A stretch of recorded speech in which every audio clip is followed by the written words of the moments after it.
Entonces, existe esta organización y lo primero que nosotros tenemos que entender como cristianos es que esta guerra espiritual es real, es permanente, es antigua, que comenzó en el jardín del Edén y que se va a continuar hasta el último día en que Satanás tenga autoridad sobre el sistema de pensamiento de este mundo. Vamos a ir al libro de Juan 8:36, Evangelio de Juan capítulo 8, versículo 36.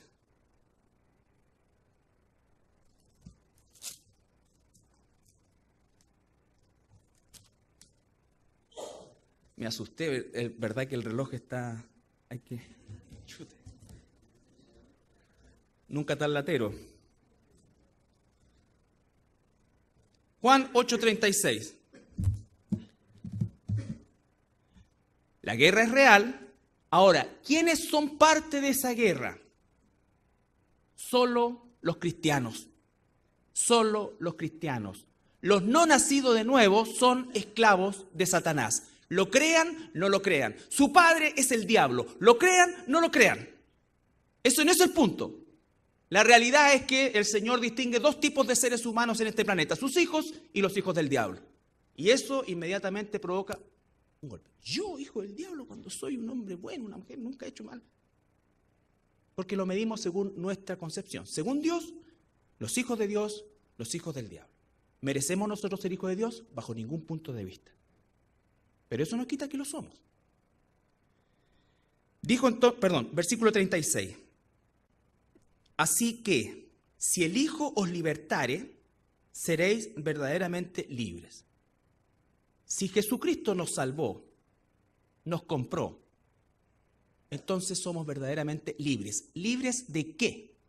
De la esclavitud del diablo. Dice la palabra en Romanos varias veces, nosotros hemos sido liberados de la esclavitud del pecado y hemos sido trasladados a la libertad de los hijos de Dios. ¿Significa eso que nosotros no vamos a pecar? No, significa que por primera vez en toda nuestra existencia, el Dios del cielo está en nosotros y nos da su poder para poder, ¿no es cierto?, luchar contra Satanás, para resistir al diablo. Antes era imposible, Recuerden ustedes, no creo que lo alcancemos a ver, pero ¿cómo es que trabaja Satanás? Satanás es un artista, es sutil. Satanás va a trabajar sobre situaciones que son, entre comillas, normales. Cuando Satanás tentó a Jesús durante esos 40 días de ayuno, Satanás lo tentó sobre necesidades reales. ¿Tenía hambre Jesús? Claro, pero el método que Satanás le ofreció era pecaminoso. Y así pasa con muchos cristianos. ¿Tienen necesidades? Sí. ¿Tenemos necesidad de un trabajo? Sí. ¿Tenemos necesidad de alimentos? Sí. ¿Tenemos necesidades físicas? Sí. Ahora, ¿cómo suplimos esas necesidades? ¿Cómo suplimos esas necesidades? ¿Un hombre tiene una necesidad sexual? Claro que sí. Ahora, ¿cómo suple esa necesidad? A través de la pornografía, ¿me entiende? Es una necesidad real, pero Satanás lo va a llevar a satisfacerla de manera pecaminosa. Eso es lo que hace Satanás con todos, incluidos los que nos llamamos cristianos. El punto es que el que no es cristiano no tiene el poder para resistirlo. El que no es cristiano no tiene el poder para resistirlo y Satanás se va a encargar de acomodarlo de tal manera en su mente que parezca normal, ¿no es cierto?, que lo encuentre absolutamente aceptable. Todo el mundo lo hace, es aceptable, no daño a nadie. Todas estas palabras que un verdadero hijo e hija de Dios jamás comprará. Jamás comprará, porque el Espíritu Santo te va a redarguir de tal manera que es imposible que puedas practicar el pecado. Puedes caer en el pecado, pero practicar el pecado no. Entonces la guerra espiritual se libra solamente entre los que por gracia de Dios hemos sido liberados de la potestad de las tinieblas. Aquellos que no están en esa condición definitivamente son esclavos de Satanás. Definitivamente son esclavos de Satanás. Ahora nosotros, como sabemos esto, sabemos que no tenemos lucha contra personas, sino contra el sistema de pensamiento. Como dice la primera carta de Juan, el mundo entero está bajo el poder del maligno, y entonces el maligno ejerce su poder sobre quienes son sus esclavos, todos aquellos que están sin Cristo. ¿Contra quiénes va realmente a batallar? Contra los que somos hijos de Dios. No batalla contra la gente del mundo. Por eso es que no existe posesión demoníaca de cristianos, que es otra cosa que no sé si vamos a ver, porque no me interesa mucho verlo. Pero no hay ningún lugar en la Escritura donde un verdadero hijo e hija de Dios sea poseído por demonios, por ejemplo. Y vamos a entender que la concepción de la posesión demoníaca, aparte de los evangelios, no existe mayormente. Bueno, en el Antiguo Testamento no existe, y en el Nuevo Testamento hay un par de pasajes en el libro de los Hechos y nada más. Y nada más. Lo que no significa que un demonio no pueda poseer una persona inconversa. Pero no es la forma habitual. La forma habitual es por medio de doctrinas de demonios. Doctrinas de demonios que te meten en la cabeza. Esa es la forma preferencial y primordial en que las huestes celestiales de maldad operan sobre los seres humanos. Entonces la guerra existe solamente entre los nacidos de nuevo y el mundo de las tinieblas. Dice también, 2 Corintios 10,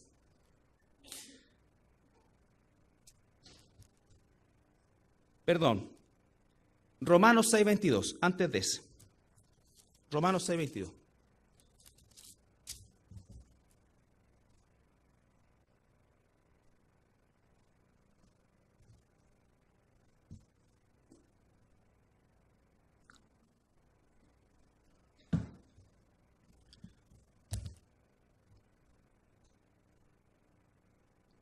Versículo 20, desde el versículo 20, suban un poquito más arriba. Versículo 20. Porque cuando erais esclavos del pecado, ¿se dan cuenta? Esclavos del pecado, de la condición, de la situación, no de la acción propiamente tal, sino que de la condición. ¿Recuerdan ustedes cuando el Señor Jesucristo nos liberta? Es un cambio primariamente posicional. Nos saca del mundo de las tinieblas y nos coloca en el mundo de la luz. Es algo, desde el punto de vista nuestro, pasivo. Él lo hace. Externamente nosotros tomamos una decisión y eso es verdadero, pero sabemos que en la raíz de esto es un acto de la voluntad de Dios que te toma de aquí y te deja aquí. Mientras estábamos aquí éramos esclavos de la condición del pecado.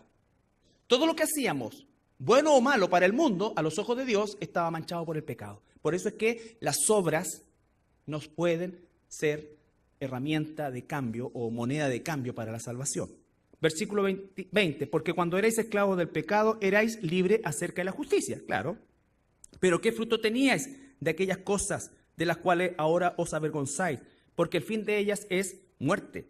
Más ahora que habéis sido libertados del pecado y hechos siervos de Dios, tenéis por fruto la santificación y como fin la vida eterna. Ese es el proceso en que está un cristiano. Y parte de la santificación tiene que ver con la oposición que Satanás va a hacer en nuestras vidas para que esa santificación sea lo más miserable que él pueda lograr hacer. Él ya no puede hacer nada con el cambio posicional, pero puede hacer mucho con el proceso de la santificación. Hacerla lo más miserable que pueda hacerla en tu vida y en mi vida. Y parte de esa miseria es por la falta de preparación que nosotros tenemos. Por la falta de preparación que nosotros tenemos. Porque es más fácil cambiar, ¿no es cierto?, la escritura y cambiarla. ¿Por qué? Por emociones, por sensaciones, por conjuros. Cuando Pablo en la iglesia de Corinto descubre que hay un problema terrible de adulterio del hijo con la madrastra, Pablo no dice, así tienen que echar al demonio del adulterio. No, dice, corrijan a ese hermano, si es que lo es, y si no, expúlsenlo. Porque es más fácil decir, en el nombre del Señor, sale demonio del adulterio, antes que dejar de serlo. Po. Recuerden ustedes, antes aquí andaba gente hasta sacando demonios de flojera. Po. Cuando Pablo, a los mismos corintios, se estaban agarrando entre los hermanos y llevaron sus problemas, lo llevaron a los tribunales y no al consejo de la iglesia, Pablo nos dice, oren para sacar el demonio y la división. Lo que dijo es, los reprendió y le dijo, ¿cómo no va a haber alguien en la iglesia capaz de hacer de juez entre ustedes? Entonces, ¿te das cuenta cómo es que opera esto? ¿Por qué? Porque lo tengo que hacer yo. Y entonces cuando algo ocurre, comenzamos inmediatamente a atribuirle a Satanás, al diablo y todo esto, que por cierto están detrás del sistema de pensamiento, pero la fórmula no es la que aplica el mundo. Traen a la hermana aquí con un problema de vesícula para sacarle el demonio de los cálculos y hay que decirle a la hermana, deja de comer a las 12 de la noche. ¿No es que te hincha?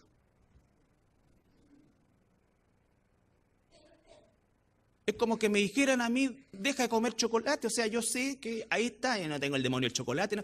Me gusta el chocolate, no puedo comer así como como. Y tengo que luchar contra eso. Pero no le digo el chocolate, en el nombre del Señor yo te reprendo y te saco. Y la cuestión entra, sale, uy, sí, una estupidez, y allá va la gente, ¿no es cierto? Sáqueme el demonio de esto. Y viven así. Porque los cambios conductuales son dolorosos. Son dolorosos. Es doloroso reconocer que mi mente divaga en cosas que si las pudieran ver ustedes ahí, no podría jamás volver a entrar por esa puerta. ¿O no? ¿O soy yo el único con la cabeza así tan... ¿Nadie levanta la mano? No. Ya, me estoy inmolando por usted. Si pusieran ahí la cuestión, seguro que nunca más puedo entrar por esa puerta. O sea, no tendría cara para hacerlo. Ahora, ¿cómo luchamos contra eso?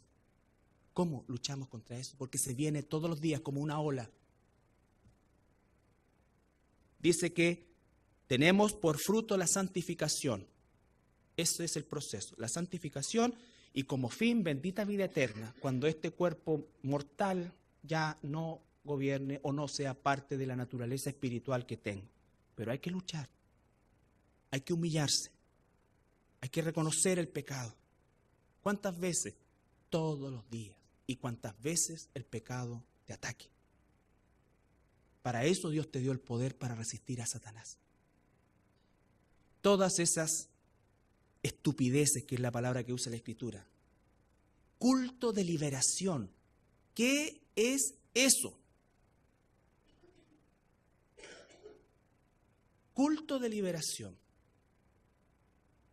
Y vienen todos los que no quieren la santificación al culto de liberación y hacen fila.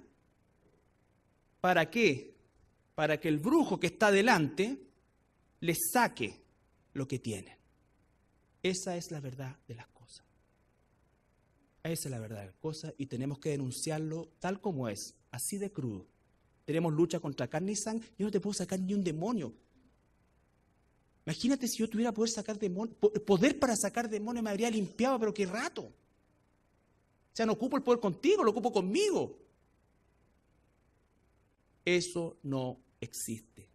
La forma de reprender a Satanás no existe. Nosotros no reprendemos a Satanás, nosotros resistimos a Satanás. Satanás es un monstruo poderoso, inteligente, pero maquiavélicamente inteligente, más que cualquier ser creado por Dios. Está bajo el control de Dios. Y si no fuera por Dios, Él nos había destruido a todos porque nos odian. Está como un león retenido, hambriento de devorar. Así que no te atrevas a decir que tú le haces frente al diablo. Tú no le haces frente al diablo. El dunamis, el poder que Dios ha puesto en ti, es lo único que puede darte el poder de resistir al diablo. Por eso, como lo decía la semana pasada, todas estas tonteras de que ata a Satanás y lo sacan, ata al hombre fuerte. ¿De dónde sacaron que el hombre fuerte era el diablo? ¿Te das cuenta? Son cosas especulativas al respecto. ¿Cómo voy a atar yo al diablo? ¿Te imaginas si pudiera atar al diablo? ¿Te imaginas? La única vez que la Escritura dice eso es cuando Dios lo encadena en el abismo, con cadenas que no las venden en Sodimac ni en ninguna ferretería. Ni menos que tú o yo tengamos. Por lo tanto, hermanos, abramos los ojos y entender que la guerra espiritual es un proceso doloroso en el cual solamente los cristianos estamos inmersos y nosotros somos los únicos que hemos recibido por gracia de Dios el poder para resistirlo. El poder para resistirlo. Segunda de Corintios 4, 3, 4.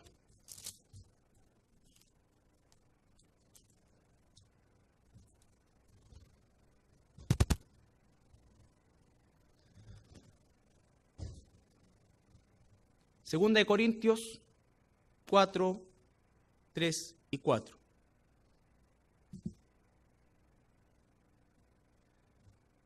¿Qué es lo que hace Satanás con los inconversos? Porque Dios se lo permite. ¿Qué es lo que hace? Segunda de Corintios 4, 3, 4. Pero si nuestro evangelio está aún encubierto entre los que se pierden, está encubierto. En los cuales el Dios, con minúscula, de este siglo, cegó el entendimiento de los incrédulos para que no les resplandezca la luz del evangelio de la gloria de Cristo, el cual es la imagen de Dios. Satanás tiene la autoridad de cegarle el entendimiento a los incrédulos, así como estábamos nosotros un día. Y solo, por eso es que la salvación viene de Él, la fe viene de Él, porque yo estaba con el poder de Satanás completamente ciego a las cosas de Dios, por obvias que fueran. Si Dios no es el que me libera, como dice Juan, si el Hijo no me saca la venda, nadie se la va a sacar. Por eso es que la guerra espiritual es algo que libra solamente el Hijo, la hija de Dios, la iglesia. La iglesia. Nosotros, el cuerpo de Cristo. Pero ¿cómo se libra esa batalla? Esa batalla se libra resistiendo a Satanás. ¿Con qué armas? Con las armas que Dios nos provee. No con las armas que nosotros inventamos. No con las armas que nosotros creemos. No, con las armas que Dios nos da en su palabra. Y vuelvo a insistir, esto es por causa de que somos una generación que no tiene un apego a la palabra. Somos una generación que está envuelta en un concepto filosófico del que nos cuesta despertar. Incluso siendo cristianos, porque tenemos como normalidad cosas que son parte del príncipe de la potestad del aire. En la escuela a tus hijos no les enseñan que Dios creó el mundo. Les enseñan la evolución. ¿De dónde crees que viene eso? Entre paréntesis, el ser humano no inventa nada. El ser humano es una mente con capacidad, pero esa capacidad o se llena del pensamiento del diablo o se llena del pensamiento de Dios. Satanás ha estado ahí desde siempre. Él es el inventor de la evolución. Él es el inventor de todos esos sistemas de pensamiento. Él es el inventor, ¿no es cierto?, de que la homosexualidad es normal. Él es el inventor de que el aborto está bien. Él es el inventor de que puedes tener 2, 3, 4, 5 pololas. Él es el inventor de todos esos tipos de pensamientos. Él es el inventor. El cerebro humano no crea nada. El cerebro humano es todo lo influible. El cerebro humano capta, recibe la información y la formación del diablo o de Dios. Por eso es que dice la palabra que nosotros tenemos que cambiar en Romanos 12:2 nuestra manera de pensar. Y la única manera de cambiar nuestra manera de pensar es cambiar la información que hemos recibido durante toda nuestra vida antes de convertirnos en hijos de Dios. Si no existe ese proceso, tú vas a seguir viviendo bajo los mismos conceptos, y por eso es que hay cristianos que tienen el Espíritu Santo constrito y viven vidas miserables. Hay otros que definitivamente no lo son, pero hay otros que lo son, pero viven vidas miserables Porque no han cambiado su manera de pensar, porque su manera de pensar, la única manera que va a ocurrir el cambio es cambiando la información. Cambiando la información. Expulsando todo aquello en lo que fuimos formados e incorporando todo aquello que es lo que Dios dice. ¿Y por qué lo vas a creer? Porque tienes el Espíritu Santo. Independiente de las comparaciones, independiente de los argumentos que son pero gigantescamente lógicos, pero los creemos básicamente porque el Espíritu Santo está en nosotros. Él es el que nos enseña y nos guía, dice la palabra, a toda verdad. Nuestra función es entrenarnos en la verdad. La función del Espíritu Santo es usar toda esa verdad para transformar nuestra vida. ¿Por qué no hay transformación en tu vida? Porque simplemente no hay información. ¿Y por qué no hay información? Porque simplemente tú no trabajas. Es trabajo, trabajo, trabajo. Ayer veía un video de una hermana de aquí en la iglesia, en su trabajo, y escribía, ¿no es cierto?, esta persona tenía problemas cardíacos, comienza con un casi 50% de grasa en su cuerpo. Después de un año, eso se reduce a un 15%. ¿Después de cuándo? De un año, 3 veces a la semana. Dale, que dale, que dale, que dale. Cambia tu manera de alimentarte, tienes que cambiar todo. ¿Por qué pensamos que las cosas de Dios son como mágicas, que andan como volando y lo que tengo que es captarla?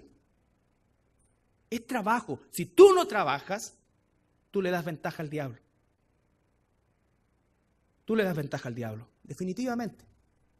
Y entonces cuando viene y esto, y yo siento que hay presencia demoníaca, y si presencia demoníaca, estamos llenos de demonios. No necesitamos sentirlos ni verlos. Basta ver con lo que habla la gente en la televisión, basta ver con lo que habla la gente acá, basta ver lo que ocurre en nuestro mundo. O sea, si eso no te da a entender que estamos en presencia demoníaca, ¿qué es lo que es? La gente habla lo que no sabe, habla lo que el sistema del mundo. Primera de Juan, capítulo 5, versículo 18.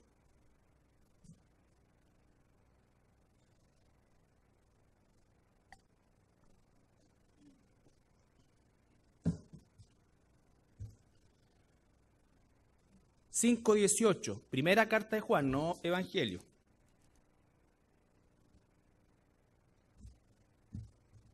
El mismo apóstol, pero aquí está viejito ya. Sabemos que todo aquel que ha nacido de Dios no practica el pecado. Un verdadero nacido, nacida de Dios, no practica el pecado. ¿Puede cometer un pecado? Sí. Pero no practica el pecado. Eso significa que no vive en el pecado, que el pecado no es una constante en su vida, que el pecado no es lo que gobierna su sistema de pensamiento, que el pecado no guía sus acciones, sino que el pecado es un enemigo que pretende día a día meterse en su forma de pensar, pero que él en el poder del Espíritu Santo o ella está logrando resistir. Tampoco se nos habla de dominar el pecado. Nadie domina el pecado. Uno solamente resiste. Y mientras más fuerza tienes, ¿qué crees tú? Más resiste. Y al revés, lo mismo. Si esto es a prueba de cualquiera de nosotros. Sabemos que todo aquel que ha nacido de Dios no practica el pecado. Pues aquel que fue engendrado por Dios, no que se autoengendró, que fue engendrado por la voluntad de Dios, no que eligió ser un hijo de Dios, sino que Dios realmente lo engendró por el puro afecto y efecto de su voluntad. Ese o esa hermano o hermana, el maligno no le toca. ¿Recuerdan ustedes la oración del mismo apóstol Juan en Juan 17, que vimos en el estudio el día miércoles? Jesús dijo, Señor, yo me voy, y cuando estaban conmigo yo los guardaba, pero ahora que me voy y vuelvo a ti, Padre, tú guárdalos del maligno. Somos guardados del maligno. Satanás nunca jamás va a destruirte. No existe un cristiano derrotado. ¿Existe un cristiano herido? Sí. ¿Existe un cristiano flojo? Sí. ¿Existe un cristiano que cree que esto es fiesta, fiesta, como en otros lados, ¿no es cierto?, de la alegría y todo? ¡Ay, tengo un Dios alegre! Y le preguntan al imbécil ahí, bueno, ¿y por qué esto? Porque yo tengo un Dios alegre. Entonces eso te da una ira santa de no poder entender cómo esa basura es la que la gente llega a recibir.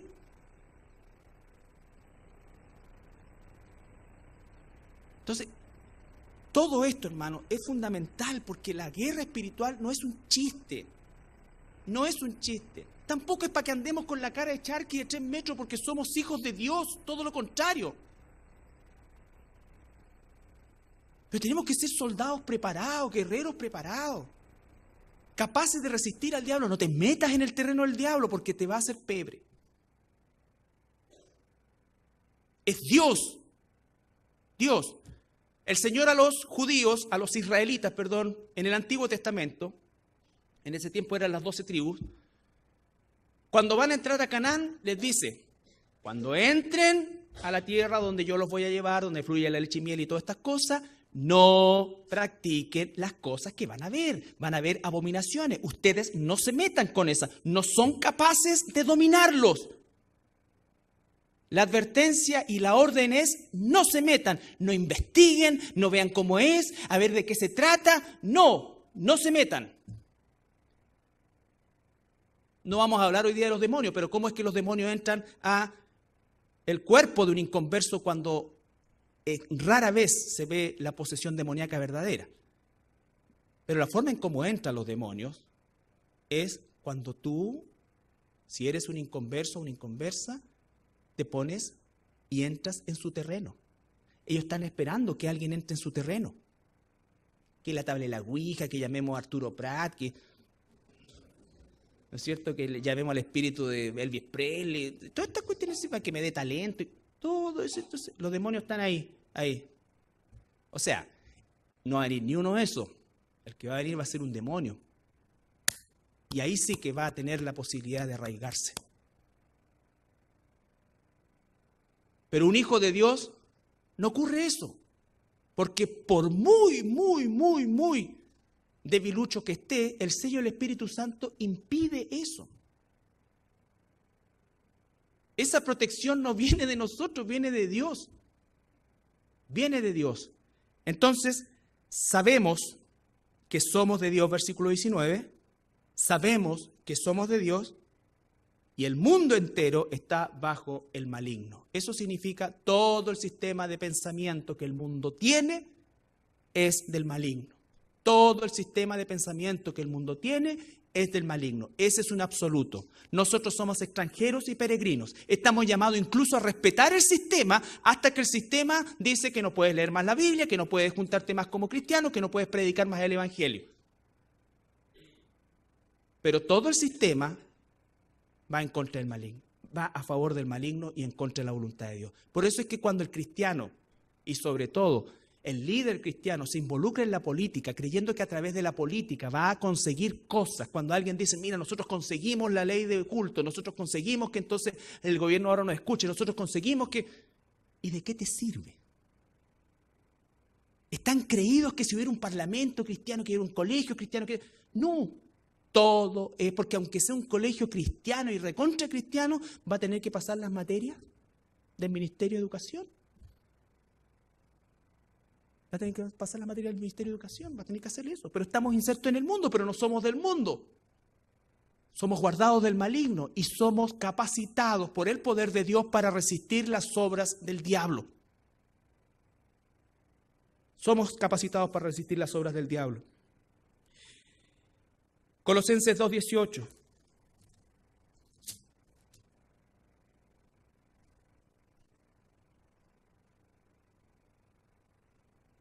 Algo que se puso muy de moda un par de años atrás, no sé si todavía seguirá, pero algo lo nombró, que era la famosa, entre supuestamente cristianos, por favor, yo dejo fuera en cada una de estas cosas al mundo inconverso, porque el mundo inconverso puede creer lo que quiera creer y lo que el diablo le mete en la cabeza. Pero cuando alguien que se llama cristiano comienza a hablar de el ministerio de los ángeles, ¿no es cierto? Y que hay que llamar al Señor porque los ángeles son, y usan el pasaje de Hebreos que dice que los ángeles son espíritus ministradores de nosotros, y casi colocan ahí abajo que están a disposición nuestra. Entonces dice, nadie os prive de vuestro premio, afectando humildad y culto a los ángeles, entrometiéndose en lo que no han visto, vanamente hinchados por su propia mente carnal, y no haciéndose de la cabeza, en virtud de quien todo el cuerpo, nutriéndose y uniéndose de las coyunturas y ligamentos, crece con el crecimiento que da Dios.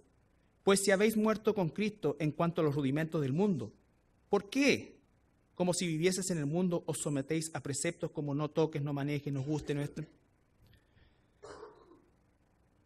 Culto a los ángeles, culto a esto. Hay iglesias en que proclaman a los ángeles, que están invocando al arcángel Miguel, al arcángel Gabriel, ¿no es cierto? Están insertos en eso y comienzan a creer eso y comienzan a vivir y a combatir supuestamente a las huestes de las tinieblas con o ayudado por los ángeles.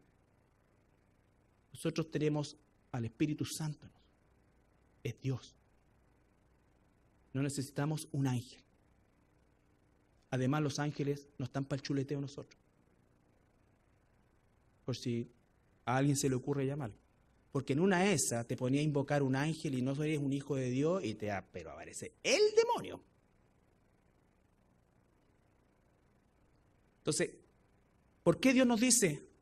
Le dice a los israelitas, ustedes no se metan, ustedes no están capacitados para esto, yo los preparo para que resistan esto, ustedes no se metan en esa batalla, ustedes resistan. No andar como casa fantasma, ¿no es cierto? Que el demonio territorial, que aquí, que el demonio se agarró a esta casa, como si los demonios se pescaran de cosas inertes. ¿Sabes de dónde viene eso? Del animismo mitológico antiguo y esotérico el día de hoy, que le atribuye a las cosas incluso inanimadas vida o capacidad de. Fíjense que yo leía relatos de gente que llegando a Estados Unidos, en el país, ¿no es cierto? Lo primero que hacía, quemaba las maletas cuando había ido, por ejemplo, a países donde estaban fuerte, africanos sobre todo, fuerte todo este tema del satanismo en sus bailes, en sus cosas así, y ellos quemaban las maletas por si venían demonios que se pegaron a la maleta. O sea, tú piensas con dos dedos de frente que un demonio necesita una maleta o un pasaje aéreo para venir. O sea, es que ya rayamos la papa, ¿cómo es posible? O sea, pásenme la maleta a mí porque además se veían re bonitas. Cuando Pablo le dice a los que estaban comprando carne en el mercado, sacrificada a los ídolos, si hubiera un lugar donde realmente los demonios pudieran pegarse, es en la carne sacrificada a los ídolos, supongamos que pudieran hacerlo. Pero Pablo le decía, ¿tienes tu problema con eso? No. Y es más barata, cómprala. Pero si tu hermano tiene problemas, por amor a él, no lo hagas. Entonces tenemos que cortar, y hay por eso les digo que es una cosa innumerable. Yo de verdad no sabría cómo terminar o decir más de esto porque es innumerable. Sin embargo, lo que nosotros tenemos que hacer es aprender a resistir con las armas que nos dice el Señor en 2 de Corintios 10, que lo vimos un poco la semana pasada.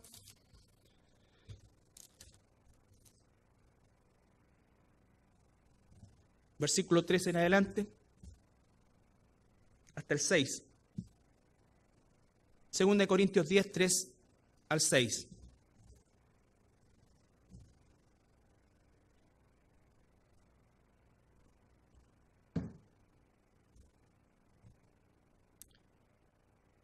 Pues aunque andamos en la carne, no militamos según la carne. Porque las armas de nuestra milicia no son carnales, sino poderosas en Dios para destrucción de ¿qué cosa? De fortalezas. Fortalezas que se levantaron, con las cuales llegamos al Señor, las cuales se levantan en un momento determinado. Mentiras incluso en las que siendo cristianos creíamos y que el Señor nos ha ido liberando. ¿Por qué? Porque esas fortalezas están constituidas por argumentos y dice, derribando ¿qué cosa? Argumentos. Quizás alguien aquí participó alguna vez de un lugar donde habían 2 o 3 que eran como los special de la iglesia y hacían las liberaciones. Hoy día el Señor espero que derribe esos argumentos y toda altivez que se levanta contra ¿qué cosa? El conocimiento de Dios, la vida eterna consiste en que te conozcan a ti, el único Dios verdadero, y a Jesucristo, a quien tú enviaste, Juan 17:3. ¿Y cómo es que conozco a mi Señor Jesucristo? Por medio de su palabra. El que permanece en mi palabra conocerá la verdad y la verdad lo hará libre de toda esta porquería. El que me ama obedecerá mi palabra. Toda la Escritura es inspirada por Dios, útil para corregir, redarguir, instruir en justicia, para que el hombre, la mujer de Dios esté preparada para toda buena obra, que Dios incluso hizo de antemano, ni siquiera tenemos que inventarla. Pero hay que hacerlo. Hay que hacerlo. Derribando argumentos y toda altivez que se levanta contra el conocimiento de Dios. Ojo aquí, llevando cautivo todo pensamiento a la obediencia de Cristo. Nada de andar como esta secta satánica, el G12, ahí anota todos tus problemas todo, y quémalos en la hoguera de la libertad. Y salen convencidos que ahí se acabó el problema. Ya quemé el odio a mi esposa, a mi esposo, a mis hijos, a mi jefe, toda la maldad, demonio de pobreza, demonio de esto, todo. Escribe lo que queráis. Tíralo a la hoguera de la libertad. Pero si realmente el Espíritu trabaja en mí, va así, tac, tac, tac, y me va a mostrar que la culpa, tac, tac. Entonces ya cuando se me acaba todos los que tengo que echarle la culpa, tac, tac, ahí recién empieza como a alivianarse la cosa. Empiezo a quedar yo solo con mi realidad, lo que Dios tiene que hacer en mí, no lo que tienen que hacer los demás. Un paso muy importante en la madurez de un cristiano es cuando logra deshacer, ¿no es cierto?, todo el entramado de personas que supuestamente son parte de por qué está como está. Puede que sea verdad, puede que tengas relación con eso, que tuviste un papá, ¿no es cierto?, que nunca te dio un beso, que te pegaba, y por eso yo soy así. Yo tenía un papá que se curaba todas las noches, por eso soy así. Yo tenía una madre, sí, puede que sea verdad, y que incluso haya condicionado tu personalidad, tu carácter. Pero en Cristo, nuevas criaturas somos. O sea, si el Señor Jesús no puede cambiar eso, o sea, no sé, pues ¿a quién sigamos al Apu? Si no es capaz de cambiar eso, si no es capaz de realmente transformar mi vida, de cerrar las heridas del pasado. No estoy diciendo de un día para otro, ni después que salga de las aguas del bautismo, listo, ahora perdono a todos, hoy siento que amo a mi papá que me pegaba. Pero es un proceso. ¿Por qué no nos gustan los proyectos? Queremos al tiro. ¿No es cierto?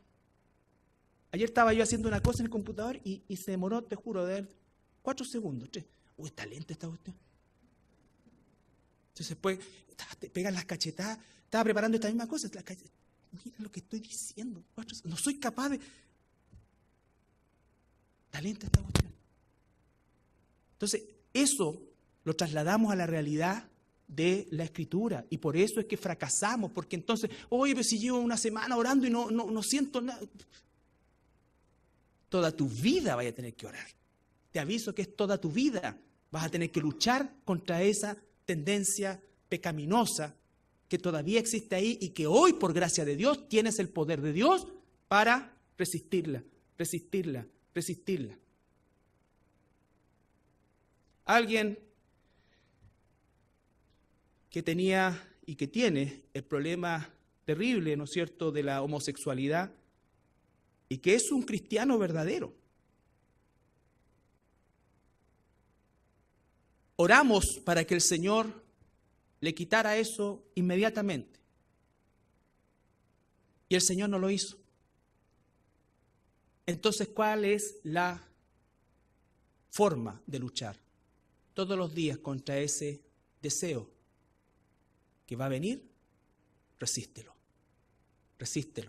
en el Señor. Lleva ese pensamiento cautivo a Cristo. Y no es decir, Señor, toma, te entrego mi pensamiento. No, aquí. Aquí, entrena, ora. Tal cual lo debe hacer un cristiano que tiene problemas con el sexo, en la forma que sea, con la mentira, con el robo, con todas esas cosas, porque va a venir. ¿Cómo lo hacemos? El orgullo va a venir. Darte cuenta. Y el único que puede prender la lamparita ahí es el Espíritu Santo. Por eso es que entrenamos. Es como siempre digo yo, si te pica una araña rincón, ¿no es cierto? Lo que tienes que hacer tú en el nombre del Señor, Señor, si es tu voluntad, sáname este dedo. Y si sacas la mano y está la ampolla, arranca al hospital. Busca la araña y arranca al hospital. Porque Dios no te sanó. Porque no es que a las 2 de la tarde estaba así, después se achicó un poco, y después desapareció, no me duele tanto. No, las obras de Dios son ¡pum! Así. Es como el manco. El manco estaba así. Y el Señor le dijo, estira la mano. Y salió mano. Esos son los milagros de Dios. Por eso es que son irreproducibles. No es que, yo cuando usted está orando sentí un dolor en la espalda y ahora ya no me duele. No tengo idea si fue un gas, donde está ahí mal sentado. Pueden ser muchas cosas. Pero no un milagro de Dios, Tienes que cambiar el colchón, quizás cuántas cosas, pero no es un milagro de Dios. Entonces, esa fascinación que existe por lo esotérico también entró en la iglesia. Y nosotros no solamente tenemos que impedir que entre, sino que mantenerlo a distancia, porque permanentemente va a querer entrar.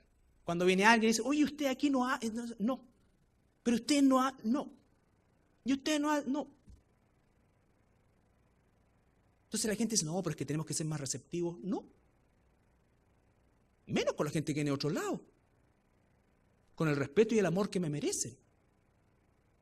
Pero tenemos que evaluar la doctrina. Y después que se evalúa la doctrina, entonces sí, ok, parte de la iglesia y sirve y tal como normal. Que es distinto que una persona inconversa que viene con todo el arrastre de los inconversos y no tiene idea de lo que se hace en el mundo evangélico, pero cuando viene persona, y eso es una constante para cada uno de nosotros, aprender a tener discernimiento sobre eso, no con juicio, porque muchas veces la gente viene entrenada así por ignorancia.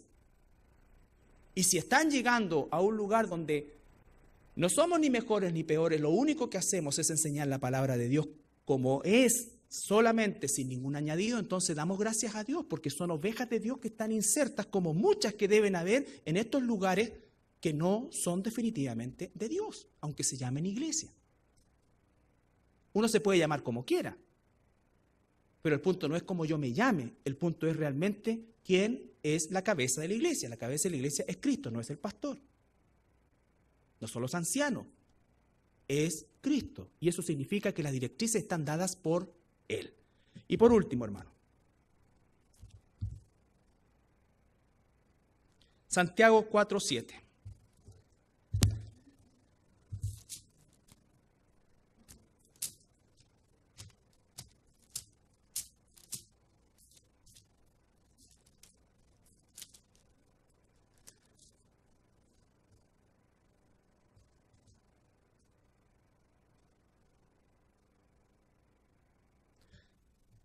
Versículo 5, Santiago capítulo 4, desde el versículo 5.